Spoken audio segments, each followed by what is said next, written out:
someplace that they may be, somewhere they might visit, a friend that might be helping, give the call, make the call, send the tip. Now today we're also announcing an increased reward of $2,000 on each apprehension.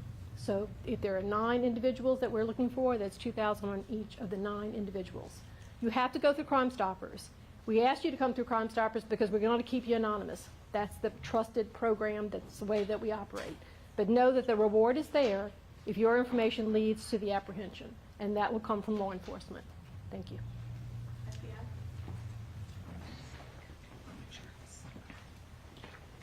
Thank you. Good afternoon. I'm Jonathan Tapp, Special Agent in charge of the FBI here in New Orleans.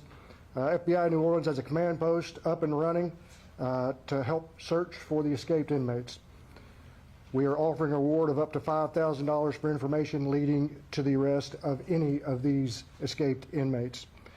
If you have information on their whereabouts, we're asking you call 1-800-CALL-FBI or submit a tip online to fbi.gov/New Orleans fugitives. We're working side by side with our law enforcement partners. New Orleans Parish Sheriff's Office remains the lead investigative agency here, and we are helping. Thank you very much. We'll take questions from each. Go ahead from Channel 4. Yeah, is there any indications that friends or family on the outside were aware in advance or communicating about these plans? We're not going to get into the details of the investigation, Major Phipps, but we're looking at all angles. What does it say, and I mean this respectfully, but you said, and I'm going to quote you here, that you observed those guys running out at 1 o'clock in the morning. What does it say for jailhouse safety and security when you see a jailbreak like that, but you fail to notify anyone, NOPD, the public, anyone? We didn't say that. What did you say then? Yeah. We observed on the video later this morning. We had to pull that You video. said you observed at 1 a.m. So let's be clear. I said what we observed on the video through the investigation.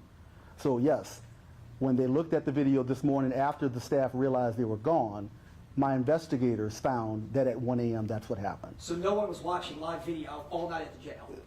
I won't say no one was watching live video, but how did nobody see them there are leaving the over jail? 900 cameras. How did nobody see them leaving the jail? There are over 900 cameras in this It's facility. just, how did no one see a massive jailbreak? The why and how is part of the investigation. So we have interviewed, I think, all of our employees, and we are interviewing all of the residents of that particular pod as well. And then there's a lot of people that you've got to wade through their interviews to find out, to get down to the details of what happened. There was somebody on duty. Sheriff, a source told us that phone calls haven't been monitored over the past week, and escaped inmates were planning how they were going to get out through phone calls. Were you all monitoring phone calls? We monitor phone calls all the time. There are 1,400 people in this jail, over the City Council 1250 limit.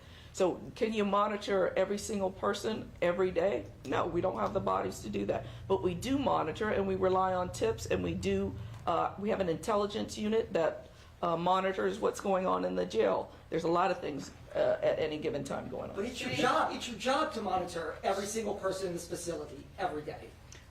Visually, with our deputies on the pods. Yes. Shady, I did have a question.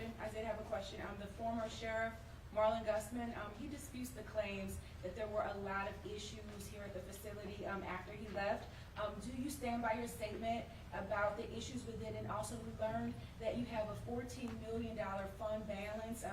Why wasn't that money used to repair the locks? If you could talk about that. Can I speak I can speak more intelligently, I believe, to the physical plant in the jail. Not necessarily design, but at some point this jail was planned, and it was obviously planned to be a minimum custody facility. I don't know what the dynamics of the population was in New Orleans as far as those incarcerated around that time, but that is not the dynamic now. Right now we have 24 pods, and 90% of those pods are populated with high security inmates. Those are people that are predatory, assaultive, violent, and aggressive. So we're in the process now of developing an ad-seg unit, because we identified a large number of individuals that needed to be on some type of restrictive housing environment that did not exist at this facility. So it's plenty of deficiencies when we start to talk about the physical plant.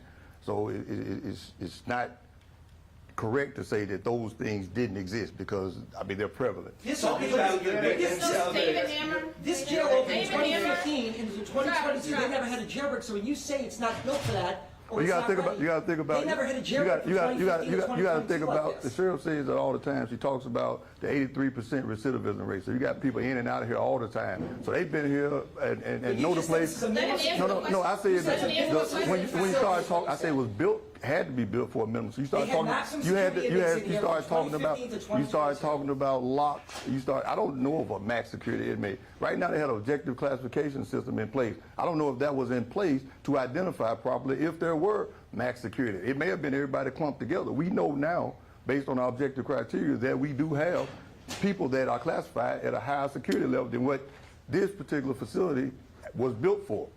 talking about failures in the pods, is there a maintenance and service we're gonna go to contract David for a at second. this time in place? Is there a Chris. maintenance and service contract in We're not place? listening. David, We're go talking ahead with about your question. failures within the pod. David, Once again, is there a maintenance and service contract in place? Travers gets to ask multiple questions. David, We're asking that's not another answer question, question. yes. I really can't Is there hear a you loud, maintenance and buddy. service contract in Chris, place please. with the There's pods? a murderer in there, right, who had already been convicted, and he was in among these 10, right? Were they in separate cells? And Everyone he was is in a minimum security area? everyone here is two to a cell, and that's what we have. And we've been in constant communication with anybody that's been convicted with the Department of Corrections to come and pick up those individuals that have been convicted. We have 78 individuals right now. We've been in communication with the Department of Corrections, and they're assured us that they're going to come and get these So what about individuals. Derrick Rose?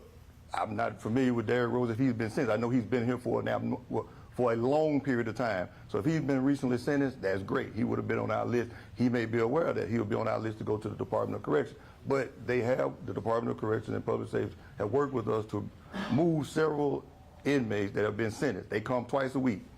I just got off the phone when I stepped out here then with the Department of Corrections to identify how many individuals we have that have been sentenced, that are taking up space, that are high security people, that have long sentences, and they all are violent.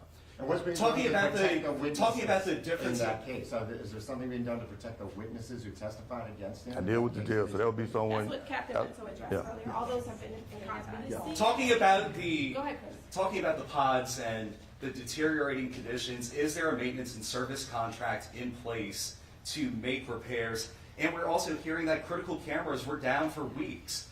We have, this is our CFO, Bianca Brown, to talk more about that. Hi, so I'm Bianca Brown. So based upon the question that you asked earlier about the fund balance related to the 2023 audit, I'll give you the breakdown of that. 4.2 million was related to accounts payable. 9.5 million was related to FEMA restricted cash, but capital projects only. The seizure and restricted cash had about 98,000 in it due to others, which was processing fee, DAPs, clerk of courts, NOPD property room. They get about 97,000 of that money. We had due to the Department of Public Safety for civilian backgrounds that we conduct. That was about 400,000. And then we also had a detail account that's kind of restricted for radios, video cameras, tactical gear, software, and maintenance for the deputies that they pay based upon their details. So that doesn't exist. That's failed. That money doesn't exist. That was from a 2023 audit that they're reporting on, and those funds don't exist. As of today, that balance is about 6.3 million that is still due out as of 2025. So if we could answer my question, we asked the What is your question, question? nobody answered. What is your Once question? again, we asked multiple times, is there a maintenance and service contract in place to take care of the deteriorating conditions within the pods and within the jail? We can't We're also afford a hearing that maintenance there's and service critical cameras contract. that are not working. So right now, we can't afford a maintenance and service contract. We have maintenance staff that are on board that do the day-to-day. But right now, our current budget sits at about 68 million. 41.1 million comes from the city, 13 million comes from the millage, and about 10.1 million a quarter is given to us. Right now, our payroll is about 9.6. Our food expenses is 780,000 a quarter. That eats up the money. We don't have the funding available to have a full maintenance contract to do this. We've explained this on multiple occasions. Just on Monday, we went to the City Planning Commission and we reported this out. We asked for the money to secure this. So the funding is not available to do what needs to So be if done, your and it conditions hasn't are been done. not appropriate enough to handle violent offenders like the ones that escaped today, have you all considered potentially shipping them elsewhere? We can't afford it. Also, just, Let him answer this question before you. your budget is bigger than Marlon Gusman's was. Do you all realize that? That the last sheriff had a smaller budget than you have? The budget was bigger, but guess what? Things are being deprived. So what you're seeing is a result of what's happening now. Broken doors, you got facilities, the wear and tear. All of that is occurring now due to that budget. This size facility, this should have a $150 million budget easily. The budget that we have, it doesn't support what we need. I've laid out the numbers. You see, it's critical. If I could speak to what you said, have we explored shipping outboarding individuals? Yes, we have. We've sent out numerous individuals, high security people, to various places. Department of Corrections and Public Safety has helped us with that. We've sent people to Plaquemine. We've sent people to Catahoula. We've sent people to Madison. We've sent people to Angola. 30%, almost 40% of those individuals we send get remanded back for various reasons. So that takes up space. And the ones we sent to Catahoula, this is important, the ones we sent to Madison and the ones we sent to Plaquemine, all of these are parole violators. So these people are convicted felons that committed a crime here in New Orleans as either a pass-through, having fun, or whatever they were doing, and they ended up in the jail. And look, circling back, what are you specifically doing to capture these violent offenders? What do you mean? What is the sheriff's office doing right now to capture these violent The offenders? sheriff's office is working along with the 200 partner offices that I mentioned earlier and actually capturing these individuals. We're providing critical intel. So we are combing through those phone calls and other messages you mentioned earlier to identify who they communicated with, where they could potentially be. So along with our partners, we are visiting those locations in search of those individuals. Specifically, Derek Rose, what are you doing to recorded as well? Video calls on iPad? I can't answer whether those are recorded. I know the phone calls are recorded. I don't want to say yes or no on the video call. Here's a question. specifically Derek Rose? Yes. What are y'all doing? to Chief capture Mallard him? just said yes, they are He's recorded as convicted well. of murder. All right, we have one more question. Go ahead. To Bo, you haven't had one. The surveillance that we saw that they were wearing their orange jumpsuits, but you said when they got into the neighborhood, they shed their clothes. Was someone there waiting to give them a change of clothes? Did they have clothes as contraband underneath their jumpsuits? So right now we can't say we haven't seen all of the video to say that from the neighborhood on whether they had additional clothing, but what we knew is they shed some of their orange. And the CMT is a civilian position, Correct. right? Should maximum security inmates be watched by a civilian CMT? And if you could talk a little bit more, I know you said that they were on a break. Could you give us some more specifics on that? Sure. So yes, the CMT is a corrections monitoring technician. She is a civilian. She sits in a pod module and observes the pod. That is primarily when we do not have the physical deputy staff to sit on the pod. We have a vacancy rate like every other correctional agency in the country. Every corrections has a 55% vacancy rate across this country. Like us, we are underfunded, understaffed, underpaid. So we do our best to hire staff and retain them, but like everyone else, we're short. So yes, this civilian was assigned to the pod module to observe the pod. When she stepped away to grab food, that is when they began their attempts to escape. By the time she returned, they were already into the cell or gone. So she did not even know that they had made good on their escape or made an attempt to escape. Sheriff, do you want to say? I don't have that time in front of me. People, I think everybody's live in here. Do you want to say you're sorry to the people of New Orleans for having this happen? I mean, we've heard from you several times today, but do you want to offer any kind of contrition or apology to people for something like this happening? Well, first we have to find out exactly what happened and how they got out. We think this was intentional. There is much more than meets the eye in this investigation. And why did it happen just right now, right? In the middle, as we're getting ready to start this sheriff's race. This is very suspicious. We know that they had help. We're showing you they had help.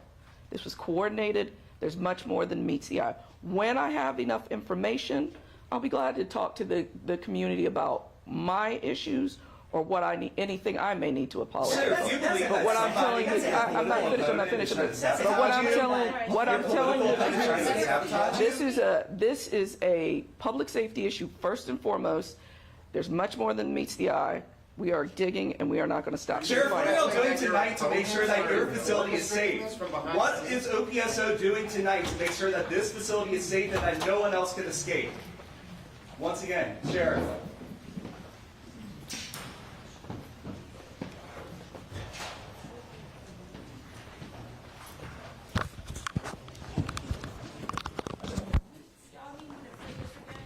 And once again, we're, all right, y'all got me? And once again, the news conference just wrapping up with Sheriff Susan Hudson, as well as members of NOPD, Louisiana State Police, the FBI, as well as Crime Stoppers of New Orleans. Now, they did release some video, and they should be playing it again momentarily, where we